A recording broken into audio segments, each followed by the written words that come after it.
इस देश का जो माहौल है वो हमें बड़ा विचित्र और हमारे अनुकूल नहीं लगता है।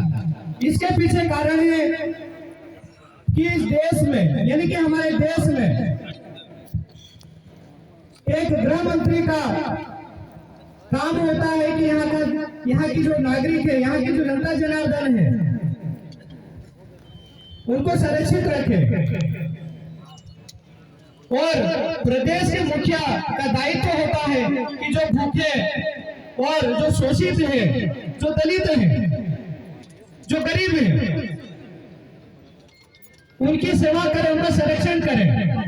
और झाबुआ जैसे हमारे जिले में आते हैं और वो बोलते हैं कि जो यानी कि आप जो शोषित पीड़ित और गरीब वर्ग है उसका अपमान करते हैं कि जो फ्री में जो फोकट में अनाज मिलता है उसको क्या बोलते हैं, इसका महत्व क्या है, वो क्या बोलना चाह रहे हैं। आप सोच सकते हो कि जो पार्टी देश का प्रतिनिधित्व कर रही है, जिसकी अपनी जिम्मेदारी है कि देश के अंदर हर एक नागरिक का संरक्षण हो, सभी को सुविधाएं उपलब्ध करवाएं, पर उन्हीं के जो नेता है, गृह मंत्री है, वो बोलते हैं कि हम लोगों की अगर फिर से सरकार बनती है तो हम संवैधानिक जो हमारे दायरे हैं या संविधान को बदल देंगे।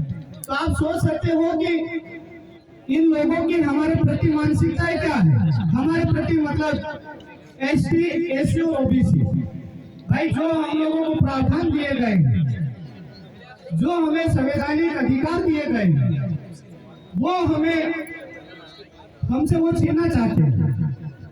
हम आपसे, हमारे नवयुवक साथियों से आग्रह करते हैं कि अगर आप हमारे आपको स्वाभिमान को बचाना चाहते हैं, अपने आने वाली पीढ़ी को बचाना चाहते हैं, तो आप लोग उठो, जागो, उठो और आगे बढ़ो। जो पीड़ा आप और हमने उठाया है उसमें खड़ा उतरो।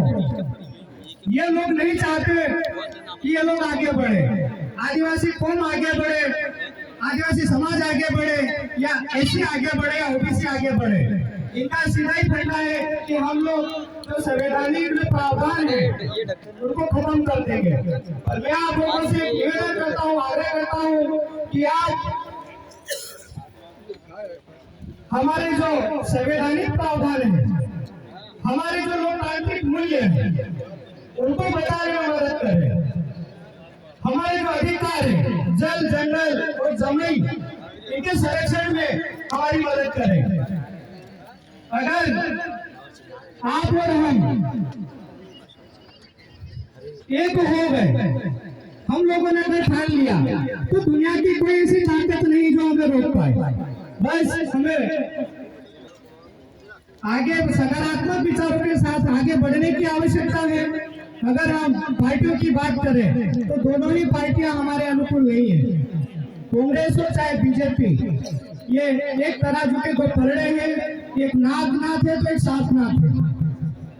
नाग और सांप का जहर तो उसी समय जिसको भी वो काटता है वो उसी का असर उसी समय दिखने लग जाता है, पर इन पार्टियों का असर हम पर नहीं दिख रहा है। वो धीरे धीरे हम लोगों को मारना चाह रहे हैं, यानी कि या तो विघटन करके या किसी भी तरीके से। तो मेरा आपसे निवेदन है कि आप कैसे भी करके भारत आदिवासी पार्टी का समर्थन करें, सपोर्ट करें, और इनके जो बुरे इरादे हैं, जो ये चाह रहे हैं हमें खंडित करने का, उनसे हमें बचाएं।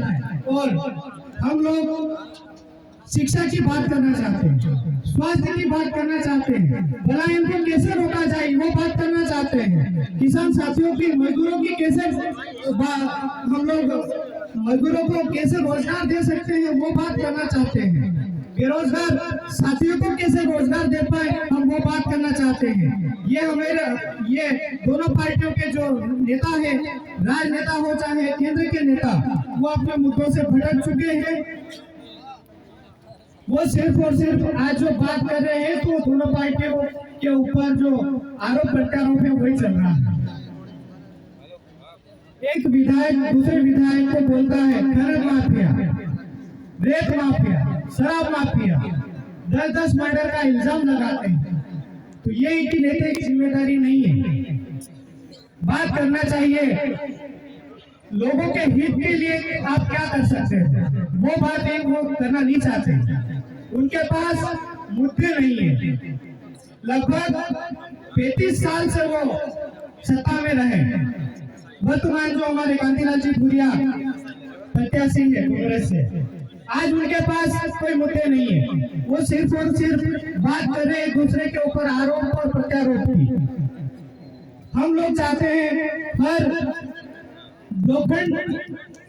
ब्लॉक स्तर पर बेहतर शिक्षा की व्यवस्था हो, वहां पर निःशुल्क कोचिंगों की व्यवस्था हो, ब्लड बैंक और किसान साथियों के लिए जैसे ही रबी सीजन आता है सितंबर से लगाकर फरवरी, उस दौरान खाद की बड़ी किल्लत होती है, मारामारी होती है।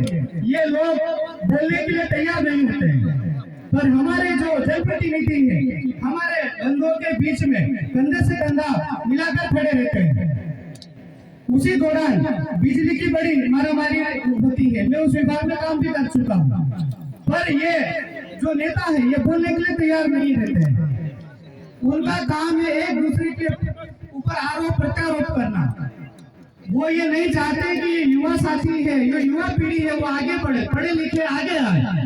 वो चाहते हैं कि हम लोग शराब बांटे, पैसा बांटे और इनको कैसे हमारे कब्जे में या जकड़ के रखें। मेरा आपसे निवेदन है कि आप इन सभी से आजाद होकर अपने आत्म स्वाभिमान के लिए, अपने आने वाली पीढ़ी के लिए, अपने खुद के वजूद के लिए खड़े हो, आगे बढ़े और भारत आदिवासी पार्टी की मदद करें, यानी कि हम हमारे स्वयं की मदद करें। जय जोहार, जय भील प्रदेश, आपकी जय।